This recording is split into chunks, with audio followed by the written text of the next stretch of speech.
what are the elements of the ISS robotics.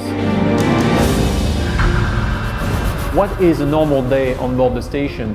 What does an astronaut learn during the basic training, like the crazy planning they have, the survival training they do? Roger, we copied, over. What it takes to run an experiment. How do I pee in space? The spacewalk is not happening like this. You need to get ready for that.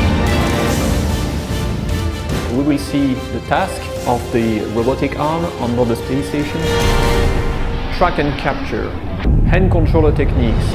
Roger, we've got the high gain locked on now, I believe. We will see how we fly these arms on board the station and how we train for this. That's going back off, ready, mark. Join the lecture now. Houston, we are set. We have a cryo press play.